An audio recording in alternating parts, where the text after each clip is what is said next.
সম্প্রতি একটি চাঞ্চল্যকর ও উত্তপ্ত খবর উঠে এসেছে। রুমিন ফারহানা দাবি করছেন শেখ হাসিনা শীঘ্রই বাংলাদেশের প্রধানমন্ত্রী হিসেবে দেশে ফিরবেন।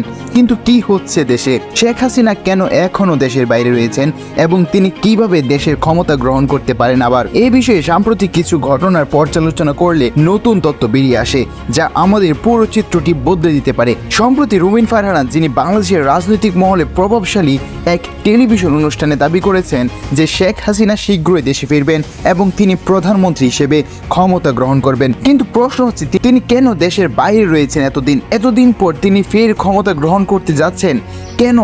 এর পেছনে কি কারণ রয়েছে?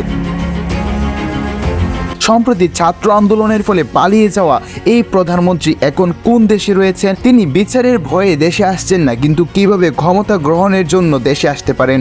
কিছু রাজনৈতিক বিশ্লেষক মনে করেন শেখ হাসিনার ফিরে আসা বাংলাদেশের রাজনৈতিক দিকপালদের মধ্যে নতুন এক ক্ষমতার ভারসাম্য তৈরি করতে পারে। এর ফলে দেশের বর্তমান রাজনৈতিক পরিস্থিতি আরও উত্তপ্ত হয়ে উঠতে পারে, যেহেতু বিরোধী দলগুলো প্রস্তুতি নিচ্ছে কোনো ধরনের অস্থিরতা সৃষ্টি না হওয়ার জন্য। কিন্তু শেখ হাসিনা ফিরে আসাটা কতটা প্রাসঙ্গিক এবং কতটা ভারসাম্যপূর্ণ রাখবে এই দেশ, এটাই এখন প্রশ্ন। আপনার মতামত কি?